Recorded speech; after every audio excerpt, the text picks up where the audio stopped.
সকাল হতে না হতেই শুধু কাজ আর কাজ। আচ্ছা, পেটটা যদি না থাকতো, খিদা যদি কম লাগতো, তাহলে কি এমন হতো? সারাদিনে যে 3-4 বার আমরা খাওয়া দাওয়া করি, এমন যদি হতো যে সারাদিনে 2 বার বা 1 বার খেতে হবে, তাহলে তো কোনো ঝামেলাই হতো না। রান্নাবান্নাও এত গরমে কষ্ট করে করতে হতো না। গতকালকে কিন্তু আমাদের ঢাকাতে অনেক বৃষ্টি হয়েছে, অনেক অনেক, মানে মনটা শান্তি হয়ে গেছে আল্লাহর রহমতে। এখন আজকের দিনটা খুব ভালো লাগছে। আর তো এই যে দেখেন, আমি রান্না বান্না শুরু করে দিয়েছি সকালবেলায়। নাস্তা খাওয়ার পরে এই যে ট্যাংরা মাছগুলো কি সুন্দর লাফালাফি করছে দেখেন পানিতে।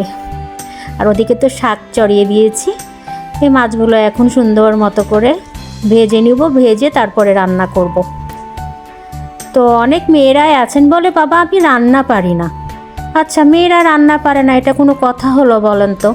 অনেক ন্যাকা ন্যাকা মেয়েরা আছে বলে আমি রান্না পারি না। মেয়েদেরকেই কিন্তু ছোট থেকেই একটু একটু করে সব কিছু শিখাই দিতে হয়, কারণ বলা তো যায় না, কারণ কোন সংসারে পড়বে, কতটুকুই বা কথা শুনতে হবে। যেমন আমি সেই ছোট্টবেলায় বিয়ে হয়েছে, ছোট্টবেলায় বিয়ে হয়ে বাবার বাসায় কিছুই করতে জানতাম না। হ্যাঁ, শুধু একটু মোছামুছির কাজ, হাতে পাতে কাজগুলো করে দিতাম, এ আর কি। তো রান্নাবান্নাটা পুরাটাই আস্তে আস্তে শিখতে আমার 2-3 বছর লেগে গেছে। আমি খালি তাকায় থাকতাম মানুষের রান্না দেখে যে কিভাবে রান্না করে। তো আস্তে আস্তে এখন আল্লাহর রহমতে সবই শিখে নিয়েছি। আর এই যে দেখেন, মাছগুলো সুন্দর করে ভেজে নিলাম, খুব একটা কড়া করে ভাজবো না। এদিকে কিন্তু বেগুন ভর্তা করব। অনেকে বেগুন পুড়িয়ে ভর্তা করে, আমি আজকে একটু সিদ্ধ করে ভর্তা করব। তো আস্তে আস্তে করে মাছগুলো উঠিয়ে নিলাম। এদিকে দেখেন, মাছ ভাজার পরে একটা ডিম দিয়ে দিয়েছে। আপনারা হয়তো বা চিন্তা করবেন ডিম কেন ভাজছে। আসলে কেন ভাজছি, আমার মেয়ে মাছ খেতে একদমই পছন্দ করে না।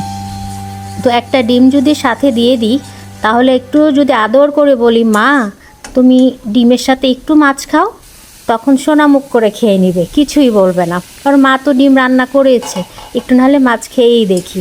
আসলে আমরা সবাই কিন্তু চেষ্টা করি মেয়েদেরকে সব কিছু অভ্যাস করানোর, কারণ ছেলেরা যেটা পারে মেয়েরা কিন্তু সেটা হয় না অন্যের সংসারে। যে আমি আমাকে দিয়েই বলি, আমি আগে কিছুই খেতাম না, মানে বেছে বেছে খেতাম।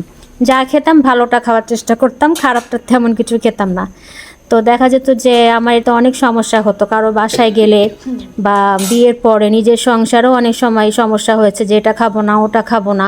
কিন্তু আস্তে আস্তে এগুলো অভ্যাস করে নিয়েছি। তো আমি চাচ্ছি আমার মেয়ের যেন এই কষ্টটুকু না হয়, ও যেন ছোট থেকেই সব কিছু একটু মানিয়ে নেওয়ার চেষ্টা করে, তাহলে বিয়ের পরে আর কষ্ট হবে না। এদিকে বেগুনগুলো সিদ্ধ করে হালকা একটু পুড়িয়ে নিয়েছি, এখন চোকাগুলো ছাড়িয়ে নেব। ছাড়িয়ে নেওয়ার পর ওর মধ্যে মরিচ, পেঁয়াজ আর লবণ দিয়ে রেখে দেব। পরে যখন ভাত খেতে বসবো দুপুরবেলায়, তখন তেল দিয়ে মাখিয়ে নিব। আর একটা কথা সবসময় মনে রাখবেন, আপনার স্বামীর যদি টাকা থাকে, তাহলে কিন্তু আপনার শ্বশুর বাড়িতে সবসময় আপনাকে সবাই ভালোবাসবে। কারণ তেলের মাথায় তেল আর ভাঙা মাথায় বেল, সবাই ভাঙতে পছন্দ করে। আপনি 2 দিন না খেয়ে থাকেন, দেখবেন কেউ এসে খোঁজ নিবে না। আর আপনি এখন যদি একটু ভালো কিছু খাওয়া দাওয়া করেন, ভালো মানে কাপড় চুপড় পরে বাইরে ঘোরাফেরা করেন, মানুষকে দেখান, দেখবেন সেটাতে কিন্তু নজর লেগে যাবে। এটাই বাস্তবতা।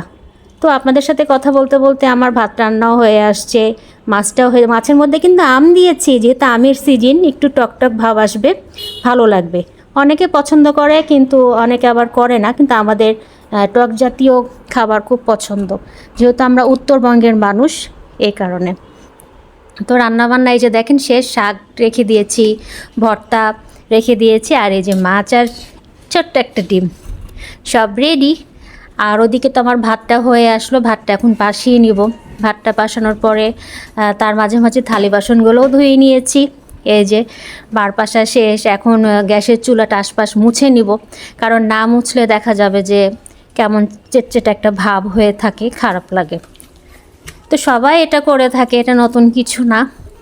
তো যাই হোক, আস্তে আস্তে আল্লাহর রহমতে সব কাজই পারি, আগে পারতাম না, এখন পারি। তো থালি বাসন মাজার পরে সব কিছু মোছামুছি করে এখন গোসলে চলে যাব।